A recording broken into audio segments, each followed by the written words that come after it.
11:47 a.m., December 31st, 1944.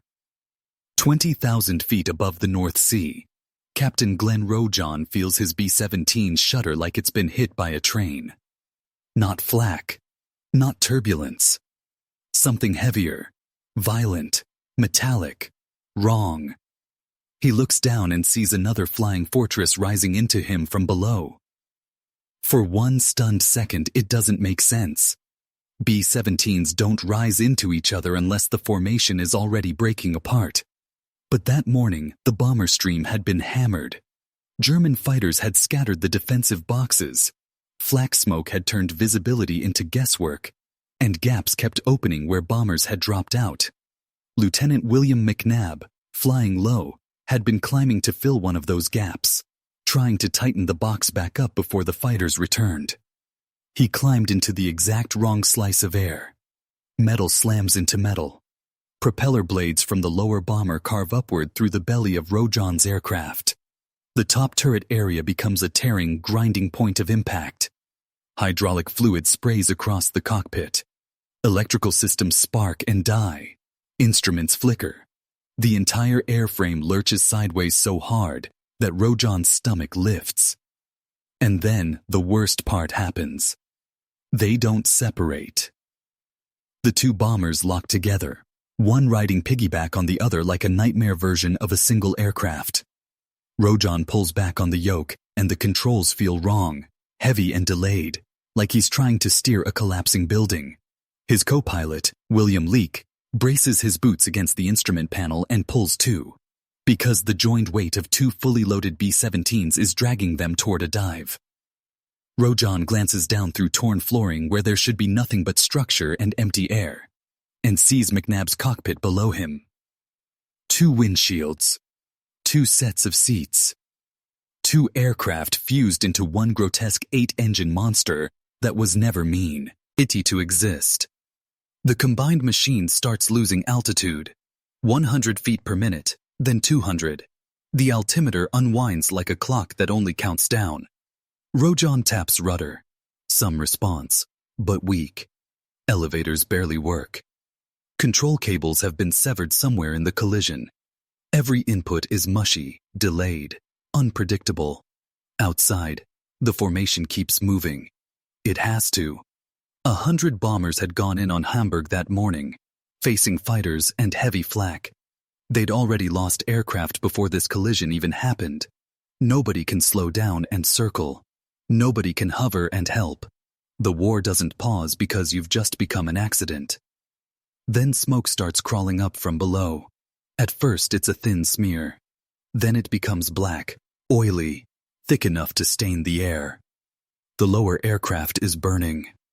Rojon can smell fuel and burning insulation.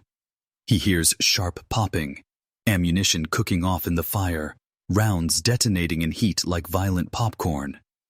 Each crack shudders through both aircraft, as if the joined wreck is being hit from the inside. Now the situation stops being, "Can we fly this?" and becomes, "How long before it kills everyone still on board?" Rojon's mind goes to distance.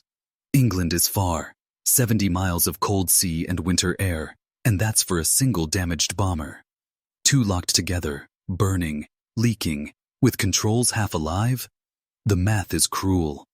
If they try for England, they may die over water where no one survives. If they head for land, they may live long enough to be captured. So Rojon turns the conjoined aircraft toward the German coast. The turn is agonizing. Banking even a few degrees feels like moving the controls through concrete. Leake keeps full back pressure to prevent the nose from dropping. Rojon begins using throttle-like steering, pushing power on one side, reducing on the other, forcing the joined aircraft to yaw when the rudder won't give enough. He can't hear McNabb. No radio call. No response from below. Rojon has no way to know if McNabb and his co-pilot are alive, unconscious, trapped, or already gone. The collision has welded their fates together, and the fire is climbing. Rojon makes the hardest call a pilot can make. He orders his crew to bail out. Behind him, men move through smoke and torn structure toward the waste door. They step around the jagged hole where the lower aircraft's propeller and turret have chewed into their floor. They clip on parachutes. One by one, they jump into freezing air over enemy territory. Every time a man leaves, the aircraft's balance shifts. The conjoined wreck lurches slightly, and Rojan catches it with throttle and muscle, holding the nose steady long enough for the next man to go. Then he tells Leek to bail out. Leek refuses, just a shake of the head. He understands what Rojan understands. One pilot may not be able to hold this thing alone. If Leek leaves and the nose drops into a spin, centrifugal force can pin the remaining pilot to the seat and make bailout impossible. Leek's refusal is a decision with a price. It means the pilots stay until the end. Smoke thickens, heat presses closer. More systems fail. Rudder feels softer. Trim is useless. The conjoined aircraft is less flying and more falling with engines. And then Rojan does something that sounds insane until you understand what he's trying to buy. Time. He shuts down the engines on his own aircraft. All four. One by one, mixture controls pulled back. The roar fades. Propellers windmill to a useless blur. Now the conjoined aircraft is flying on the lower bomber's engines alone. Because 8 engines drink fuel fast, and fuel is leaking. Because fewer running engines means less heat feeding the fire. Because if he can stretch the remaining minutes, he can stretch the distance to land. It works, Barley. The descent slows a little. Smoke thins for a moment. The joined wreck is still dying, but it's dying slower. Ahead, winter farmland appears through haze and smoke. Fields, hedgerows, ditches, tree lines. Rojan scans for something flat and open. Somewhere the wreck can slide without catching a wing and cartwheeling into a fireball. He finds a field that's barely long enough and commits, because there is no second choice at this altitude. As they descend, engines on the lower aircraft begin failing, whether from damage, heat, or fuel starvation. Power drops unevenly. The conjoined mass yaws. Rojan counters with differential thrust, forcing alignment by instinct and desperation. Trees rush up at the far end of his vision. He and Leek pull with everything left, lifting the nose just enough to clear the treetops by feet. Then the lower bomber hits first. A belly landing. Metal shrieks across frozen ground. The lower aircraft, burning and weakened, ruptures. Fuel ignites instantly. A fireball erupts beneath them, and the explosion tears the two aircraft apart.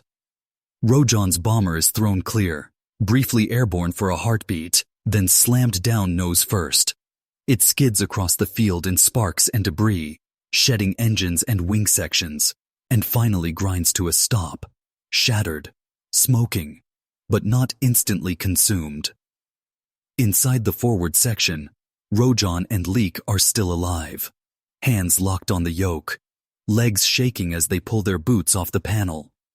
For a moment, they just stare at each other through smoke and dust, as if neither believes the cockpit space held. German soldiers arrive within minutes, weapons raised, expecting bodies. Instead, 2 exhausted pilots climb out with empty hands. 2 B-17s collided at 20,000 feet and flew stuck together as one plane, not because anyone planned it, but because 2 men forced a dying machine to stay controllable long enough for others to jump, and long enough to reach land.